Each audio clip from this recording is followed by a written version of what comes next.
COVID-19. This pandemic that we are in now has affected our day-to-day life. Most of us are working at home, with our kids going to school mainly online. I know that many of y'all are concerned with standardized testing coming up in May and how that will impact your students. Today, I'm going to talk about standardized testing during the pandemic. I'm going to briefly talk about the history of testing, its purpose, and the effect it had on this school year and last school year.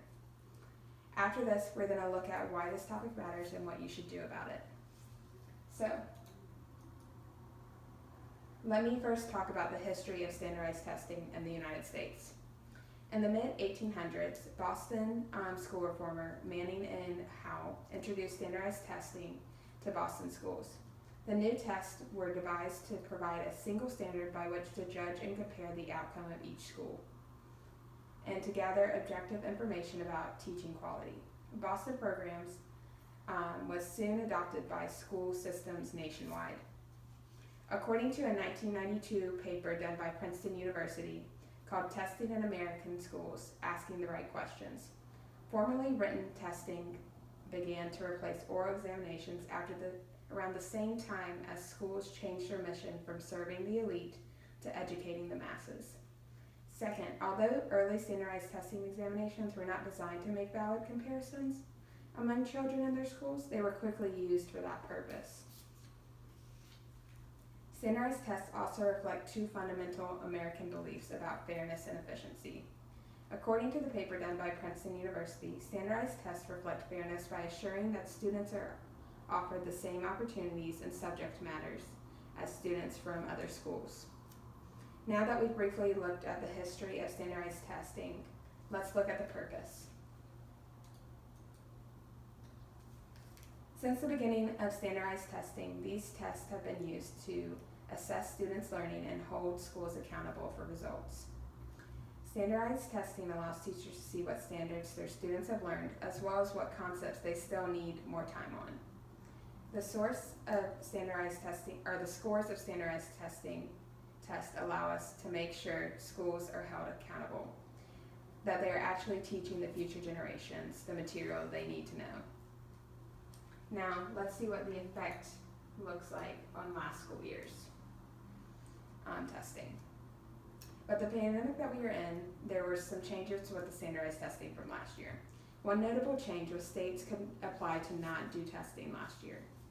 According to the U.S. Education Office, the the United States Secretary of Education, Betsy DeVos, announced on March the 20th that students impacted by school closures due to the coronavirus could bypass standardized testing for last year's school year. Upon a proper request to the department, they would grant a waiver. Secretary DeVos added that neither student nor teachers need to focus on high-stakes testing during this difficult time. Students are simply too unlikely to be able to perform their best in these environments. So, with no testing in some schools being closed, many school leaders have decided not to hold students back. Superintendents in several big city school districts have said publicly that they will not retain students due to their academic performance during the closure. District leaders who have chosen to not hold students back have said that it doesn't improve outcomes and have argued that holding larger groups of students back will disproportionately hurt students of color and students from low-income families. According to Sarah Swartz' article called Why Schools Are Not Holding Students Back to Address COVID-19 Learning Loss, a few studies have found that holding elementary students back and providing them with extra support, such as interventions or summer school, can lead to academic gain. But in these cases, it's hard to separate the potential benefits from the extra support of these extra supports from the effective retention itself. However, if we look at older students, the study shows that it's not effective to hold them back. It actually makes them, has a negative impact, increasing the likelihood of them dropping out of school altogether. Now let's look at the effect that it's going to have on this upcoming year.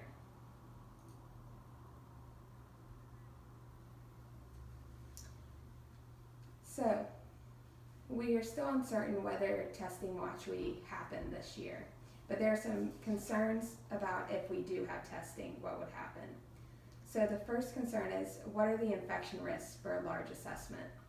The environment for testing is good for social distancing. However, schools can only have a limited number of students actually in the building at a time. With this being said, it's going to be hard to make sure all the students are tested in the same building at the same time if there's a limited number of students allowed. Another issue is making sure that proctors know what to do and to make sure that the environment is safe for testing. With in-person testing concerning many people, it's been asked if we can do testing remotely. Remote testing could provide an option for seeing if students have learned without the issue of having too many students in school at a time. One problem with this is no one is proctoring the exams at home. This could make schools question the scores and results of students. Also, some students need certain accommodations in order to take tests. We need to make sure that they actually receive those accommodations. This leads me to my next concern, which is how could the pandemic challenge testing validity? With the students possibly taking exams at home, how can we guarantee that they don't cheat? Test scores are used for a lot of different things, such as class placement or funding for schools. So if scores don't accurately represent the students, then it's going to be difficult to see whether the scores are actually accurate, like whether we're getting enough funding in schools for the schools that need it. So you may be saying, why does this matter? People may be saying, may be worried about standardized testing and saying, it's just a test. Why does it matter? It's more than just a test. It could have a positive or negative impact on students, teachers, and schools. Tests allow teachers to see if students are grasping the material that they've been taught in school. Test scores can also influence what classes students are placed in. Teachers can sometimes lose their job if student scores aren't at a certain level, and schools can sometimes lose funding if they don't have a good enough test score. The added on stress to make sure that students are learning the material and passing the test are going to be tested with the pandemic. With this situation being said, I think that it's best if we suspend testing again. We want to make sure our students are placed in the right classes, that our teachers are not fired for not having adequate scores, making sure our schools are funded the way that they need to be. Okay, now what should you guys do about this? Please voice your opinion about this. Email your representative or write them a letter. Share this. Please just get out there and spread the word about this issue. In closing, I want to leave you with this thought in your head. With all the stressful things that have happened this year, why do we want to make it more stressful by adding school testing? Thank you for your attention.